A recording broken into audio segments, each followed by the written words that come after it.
Hello Captain fans! Ito na nga ha, congratulations kay Direk Alden kasi maliban sa na-feature siya no, sa napakaraming mga tabloids and magazines, mga kasambreros ay trending no, at saka nakatanggap ng napakaraming good feedback mga kasambreros ang kanyang pinakaunang pelikula na dinirect mga kasambreros ang Out of Order nga mga kasambreros.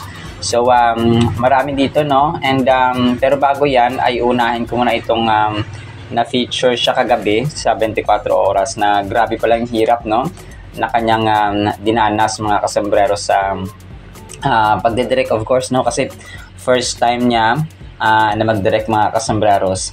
So talagang kumuha sila ng mga lawyers talaga no nagsusulat talaga mga kasambreros. So ang pinaka-challenging na part niya dito is sabi niya dito na parang pinakamahirap sa kanya yung actors niya na dapat mag-behave sumunod sa kanya mga kasus bilang direktor. So ang grabe ang ginawa na dito, parang nagbuhatan sila mga kasambreros no. Parang yung mga actors kasi sila Sir Noni Bencamino, mga bihasan at saka mabitirano sa acting no, sila Yayo Aguila and so on mga kasambreros no, sila Andrea De Rosario. So parang nagbuhatan sila no, tinulungan siya tapos tinulungan din sila ni Alden, parang ganun mga kasambreros.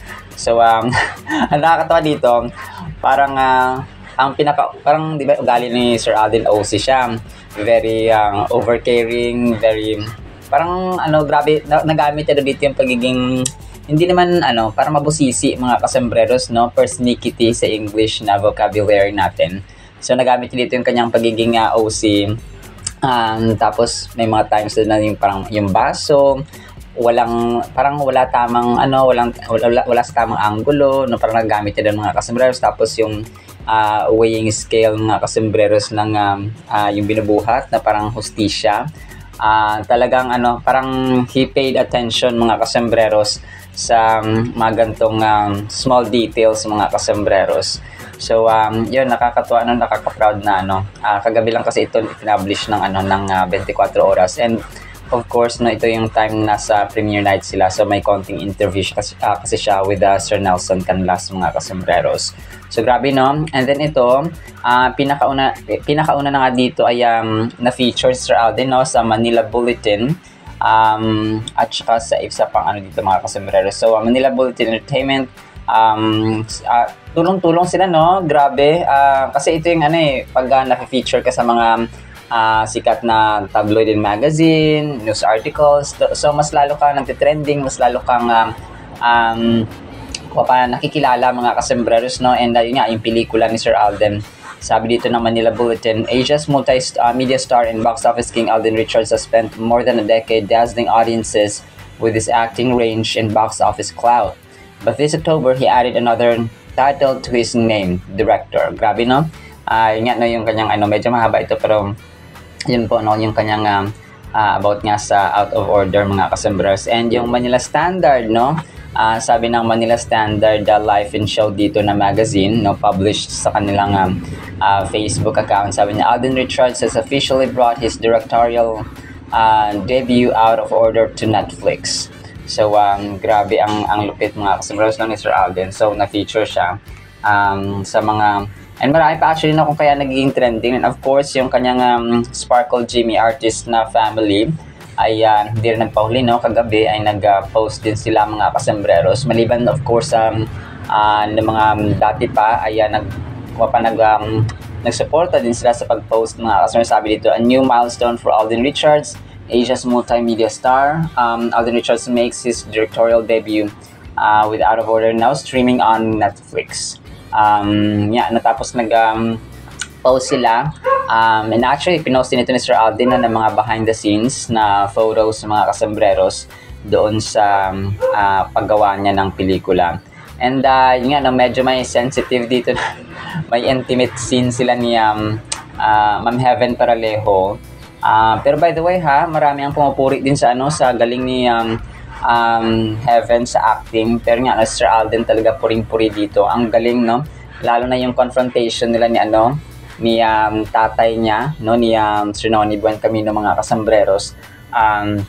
doon sa parang nasa table sila, so marami ang nagagalingan doon sa acting. So kahit yung mga random na mga TikTokers and so on, mga sombreros ay talaga napapapost sila na can I just say na ang galing ni Alden, no, sa acting niya. Kasi hindi kasi biro ito mga kasombreros, he's not just an actor. Ito yung pinaka dito pinaka I would say supercalifragilisticexpialidocious sa term natin na very wonderful, no, very awesome and fantabulous. Na siya, no, hindi lang siya director, hindi lang siya actor, no. Director siya, tapos producer, no. Tatlong hats ang kanyang sinuot dito mga kasombreros, na ang lapit, no, kasi ikaw magdidirect. Tapos, maya ikaw rin naman nandun sa camera. Tapos, siguro ang kulit siguro tingnan ng mga kasers na, sige, alam mo yung, kailangan mag-iba yung mood mo, na all of a sudden, parang pabigla-bigla, you have that quick change of mood, change of position, change of skill, change of, I would say, direction, change of, basta you have to change your mood and your parang parang change of career real quick. Yung sasabi natin mga kasos na ang bilis magbago ng trabaho, parang ganun mga kasos na ikaw yung nasa sa camera, tapos may ikaw yung nakaupo din sa sa barapuhanan ng camera. So ang kulit lang, ang lupit ni Sir Alden mga kasos, no. Talagang bibihira yung mga ganito mga tao na na nakakagawa mga kasombreros. And ito, mga snapshots din, no, at saka yung mga behind the scenes mga kasombreros footage, at saka pictures na na pinost si Sir Alden sa kanyang Instagram account. And may isa rito yung parang nasa law office, no, ni Sir Alden mga kasombreros, Attorney Alex G. Roman law office. So ito pala yung white dati. So nakita ko tong white na parang table kunwari mga kasombreros, ng kulit. Ang kulit lang talaga. So grabe. Congrats Sir Alden. And that's Ma'am Catherine. Let's continue voting, ha. For Ma'am Catherine mga kasombreros sa People Village Magazine for sexiest men and women mga kasombreros, no, of course kay Sir Alden. So pero parang na si number 1, parang number 1 yata sa ranking dun si Sir Alden na. Pero sa female category parang hindi pa yata tapos mga kasombreros, no. Pero aabangan po natin itong mga kasombreros and mga Catlinatics. So yun po. And then ito, next item, yun pala. So paano bumoto sa People Magazine or the People Village Magazine mga kasombreros, ay download niyo po, no, yung People Choice Awards na app sa Play Store mga kasombreros. So People's Choice Awards. Tapos lalabas yun siya sa Play Store or sa Apple Store mga kasombreros, na pag iPhone po ang gamitin nyo. Tapos download niyo po yun. Tapos dun po kayo mag-register, and then search niyo po yung sexiest women or sexiest men sa category mga kasombreros. And then ito, last item. Okay, sige, last item natin ito mga kasombreros, ha. Si Sir Alden ay nag-post din, no, ng mga kuha niya pa doon sa paggawa nga nila, pang first week na paggawa ng kanyang mansion mga kasombreros. So kasama niya of course, no, sina Sir Pat and hindi ko itong dalawa mga kasombreros. Sabi nito, may open PH family, may super duper loves and best friend si Coy Lucas, and sabi pa dito si The Pretty, may super loves Erica RGR, Alden Richards, Vicky Ledtanch, parang ganun sa mga sutas, Este Coyito, tapos Joseph C. Tai. Siyempre alam natin yung mga pangalan sa Instagram mga kasombreros ay ang kukulit, no, kasi pag dugtong na siya mga kasombreros. So yun po, no. Pero yun nga, no, in the meantime ay yan lang po sa ating Catden items. Sana po ay pakinggan po natin. And let's continue praying po, ha, sa mga biktima po ng lindol sa Cebu and other parts of Visayas. So sana po ay pakinggan po natin ang Word of God. Today is October 3, no, 2025. Naku, Friday na. Parang kailan lang mga kasambreros, no? Friday na ulit, sa weekend na ulit bukas. Naku, ang bilis ng panahon. Sana paipahin po natin ang Word of God, ha? At para po sa ating Word of God is sobrang ganda po nito mga kasambreros. Sana po ipakinggan natin. Ang title po, Gayahin Natin. Ephesians 5 verses 1 to 2. Therefore, be imitators, manggagaya daw, of God as dear children, and walk in love, as Christ also has loved us and given Himself for us, an offering and a sacrifice to God for a sweet-smelling aroma. Napakaganda nito mga kasombreros. Sa ating buhay, may mga hinahangaan tayo. Like ako, may hinahangaan to Sir Alden when it comes to prinsipyo sa buhay, yung pagsisikap niya para sa pamilya, yung pagmamahal niya para sa pamilya, and yung values mga kasombreros, no? Pero more than the people maring sa ating buhay, yung ating parents, yung ating kuya, or yung mga vloggers na pina-follow natin, yung mga inspiring people sa ating society, sa ating community, mga kasambreros, or sa ating pamilya, may hinahangaan tayong tao na parang gusto nating gayahin mga kasambreros. But the Lord Himself, no, through Apostle Paul mga kasambreros, ay nagsulat at nag-remind siya sa atin one more time na dapat gayahin natin ang Panginoon, ang Panginoong Jesus mga kasambreros, not in power, not in authority, not in position, not in sovereignty, kundi yung kanyang ugali. Kaya ano ba yung ugali ni Lord Jesus Christ, no? Loving, caring, passionate, merciful, forgiving, humble, and so on mga kasambreros. So parang pinakabuod ng kanyang character ay loving mga kasambreros. Yes, He is holy, He is faithful, He is kind, He is merciful, but He is loving mga kasambreros. That is why yung kanyang isa sa mga verses ay God is love mga kasambreros, no? Kasi ang mga taong hindi marunong magmahal sa kanilang kapwa-tao ay hindi kilala ang Diyos, sapagkat ang Diyos po ay pag-ibig. So maaring ikaw ay masigasig, maaring ikaw ay maraming pera, ikaw ay masipag magtrabaho, you provide for your family, but kahit na ganun mga kasambreros ay wala kang pag-ibig at saka wala namang peace at kapayapaan sa inyong tahanan, ay hindi mo masabing may Diyos sa inyong tahanan mga kasambreros at sa inyong buhay. So napakaganda nito, no? Ang verse na ito ay nagko-call, no? Wake up call sa atin na i-reflect natin yung character ng Panginoon sa ating pang-araw-araw na buhay sa pamagitan at through love mga kasambreros. So this one challenges us to embody the same sacrificial love that Jesus showed when He died for us on the cross. No, imposibleng mahigitan ang pag-ibig ng Diyos na ibinigay niya ang kanyang kaisa-isang anak na si Lord Jesus Christ para sa atin mga kasambreros to be parang parang inaalay na tupa, no, sacrificial lamb mga kasambreros para sa atin, no, kasi nga ganun tayo kamahal mga kasambreros ng Panginoon. Hindi man natin matutumbasan, pero posible nating mahalin mga kasambreros ang tao, ang ating pamilya, no, ang Diyos unang-una sa lahat, gamit ang pag-ibig rin ng Diyos sa atin. Kung kaya ito yung sasabi natin na mahalaga, na we are close, we are intimate, meron tayong close na relationship mga kasambreros sa ating Panginoon, so that kapag naubusan tayo ng pag-ibig, ng awa, ng pagpapatawad, ay pwede tayong sumalok sa panalangin, sumalok sa Kanya, no, sa panalangin mga kasambreros.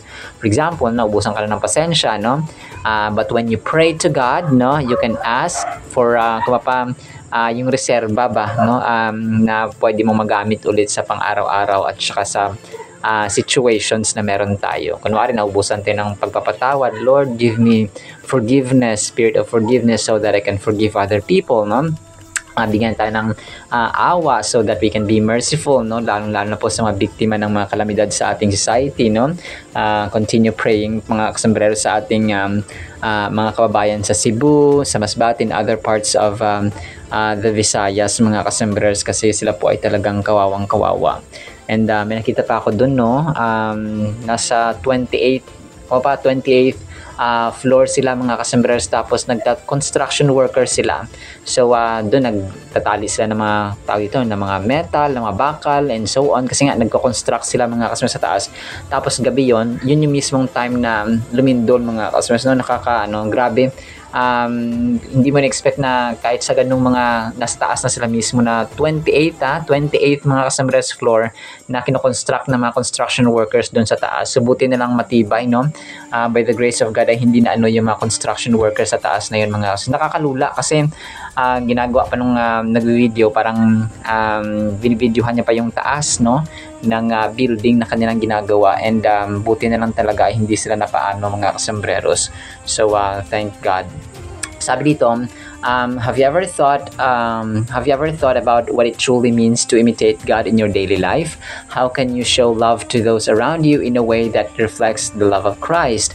This verse reminds us that as followers of Christ, we are called to be vessels of His love in a world that is in desperate need of it. Talagang desperado, no, ang mga tao ngayon, especially sa social media, sa bawat pamilya, mga customers, talagang desperado. And kahit sino ba naman, no, sino ba naman ang hindi gustong mahalin at hindi gusto yung loving na family. Of course, lahat tayo ay nangangarap, nananalangin at nagde-desire mga kasambreros na yung ating pag-ibig o yung pag-ibig ay nafe-feel natin sa loob ng tahanan natin. Let us actively demonstrate love through our actions, words, and attitudes towards others, not just talk about it. So yun nga, no? Hindi lamang siya sa salita na pagmamahal, kundi sa gawa mga kasambreros, kasi aanhin mo yung salita ka ng salita pero wala naman pala sa gawa. So useless din po mga kasambreros. So kailangan tanong natin ating sarili, no? Let's ask ourselves, how can we mirror God's love and grace in all that we do today? So, gayahin. Ang isipin nyo parati, ganito. Sabihin sa, kunwari, nagkaroon kayo ng misunderstanding, nagkaroon kayo ng pagtatalo ng asawa mo, magulang mo, kapatid mo, or best friend mo, for example. Tatanungin nyo, no, kung si Lord Jesus Christ kaya ang nasa posisyon ko, ano kayang gagawin niya? So, ganun parating mindset natin mga kasambreros. Mananatili bang magulo? Mananatili bang tawag dito, may tampuhan, may away?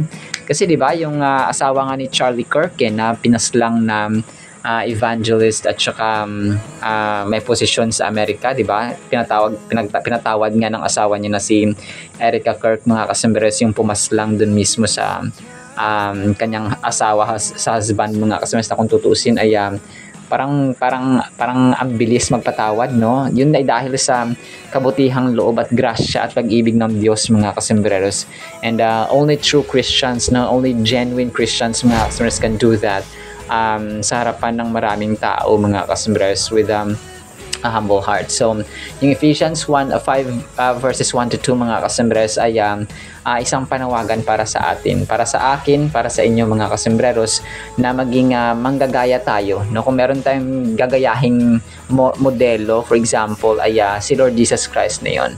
And hindi natin kung pa may mga, kasi ang tao imperfecto talaga tayo. We're not perfect. We are imperfect mga kasambreros. That is why kung magkaroon tayo ng best, greatest, and most ultimate na example, talagang si Lord Jesus Christ yun mga kasambreros, kasi He alone is flawless, unblemished, no? Talagang perfect siya mga kasambreros. Kung pa quintessential siya, no? Most perfect example si Lord Jesus Christ sa lahat ng good attributes, lahat ng mabuting ugali na pwede nating taglayin sa ating buhay. So think of love as your job, no? Trabaho ang pag-ibig mga kasambreros sa ating kapwa-tao, pamilya, and so on. Kindness as your daily task, and compassion as your team's culture. Just like at work, where you strive to meet goals and support colleagues, show forgiveness and care to those around you. Be a beacon of light at home and in every interaction or situation, making the world a brighter place. So, napakaganda, no? Talagang tayo po ay gayahin natin si Lord Jesus Christ mga kasus. Kasi at the end of the day, ang Diyos po natin ang ating evaluator. Siya po yung ating assessor. Siya yung mag-a-assess sa atin. Siya yung mag-account sa atin kung magpasusumahin niya lahat ng ating ginawa dito sa lupa. Anong ginawa natin sa lupa? Nagkaroon bakit ng tampuhan, hindi nagkaayos, and so on mga kasambreros. Nagtiwala ba tayo sa Panginoon? Mayroon ba tayong personal na relationship sa Panginoon? So yun mga kasambreros, yung mga possible questions. But since tayo ay may pag-asa pa, no, dito sa lupa, let's make the most of our time mga kasambreros, imitating and maging duplicate tayo ng ating Panginoong Jesus in character or sa ugali. Alright, sinama sa ating Word of God ha. Nawa po pagpalain po tayo ng pag-ibig, pananampalataya, pag-asa, and spirit of imitation sa ating Panginoon at Panginoong Jesus mga kasambrers. In Jesus' mighty name we pray. Amen and amen. See you sa next segment mga kasambrers, and paalam po. I love you all.